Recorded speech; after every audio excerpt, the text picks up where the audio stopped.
memberi makan anjing-anjing di dalam diri. Sebuah pemahaman tentang Mazmur pasal 25 ayat 12 oleh Reverend Louis Kok Kim, Ketua Komisi Doa NECF.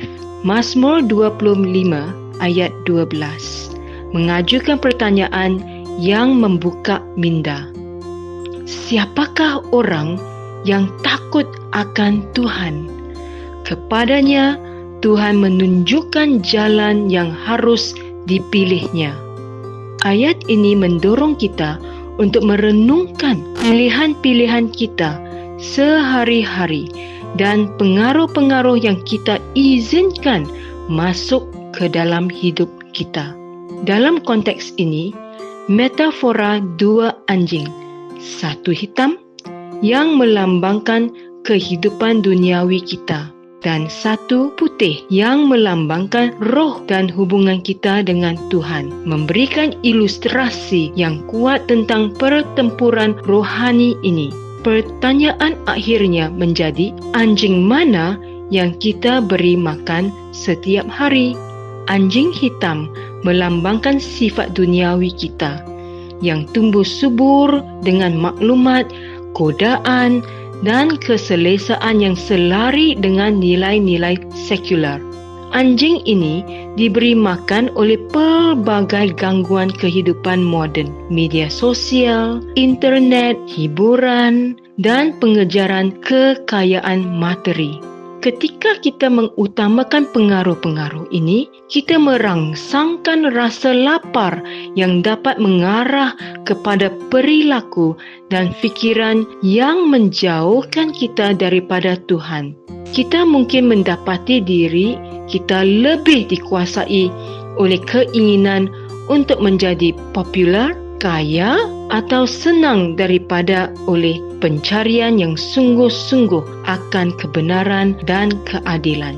1 Yohanes pasal 2 ayat 15 hingga 16. Intinya, memberi makan anjing hitam menumpulkan kepekaan kita terhadap Roh Kudus sehingga membuat kita lebih sukar mendengar suara Tuhan yang menuntun kita dalam pilihan-pilihan kita sehari-hari.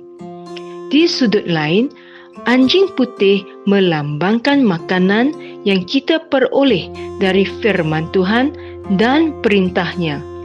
Memberi makan anjing ini bererti menyelami diri dalam kitab suci, doa dan hal-hal tentang Tuhan.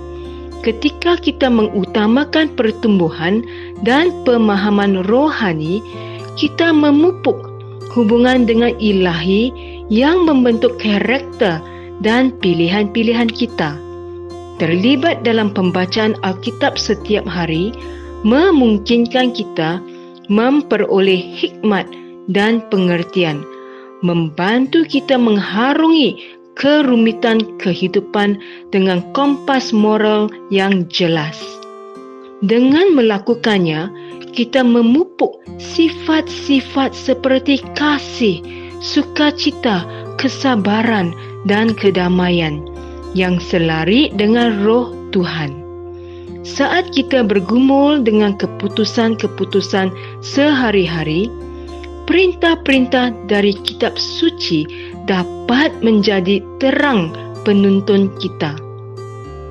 Gambaran daripada dua anjing mengingatkan kita bahawa kita mempunyai pilihan dalam apapun yang kita pelihara. Memberi makan seekor anjing pasti akan menyebabkan kelaparan pada anjing yang satu lagi. Jika kita melabur masa dan tenaga kita untuk memberi makan anjing hitam kita dengan menuruti keinginan duniawi, kita mungkin akan mendapati diri kita semakin jauh dari kebaikan yang Tuhan inginkan bagi kita. Sebaliknya, memberi makan anjing putih melalui doa, penyembahan dan penglibatan dalam kitab suci menguatkan asas rohani kita dan memupuk kebaikan dalam hidup kita. Perjuangan di antara kedua-dua anjing ini bukan sekadar konsep teologi. Ini adalah kenyataan harian untuk semua orang. Di dunia yang penuh dengan maklumat, cabarannya terletak pada apa yang kita izinkan membentuk fikiran dan hati kita. Adakah kita membuat pilihan yang menaikkan semangat anjing putih rohani kita, atau apakah kita menjadi mangsa daya tarikan anjing hitam? Akhirnya, intipati Mazmur pasal 25 ayat 12 memerlukan introspeksi. Ini mengajak kita untuk memeriksa kedudukan kita dalam iman kita dan aspek kehidupan kita yang kita utamakan.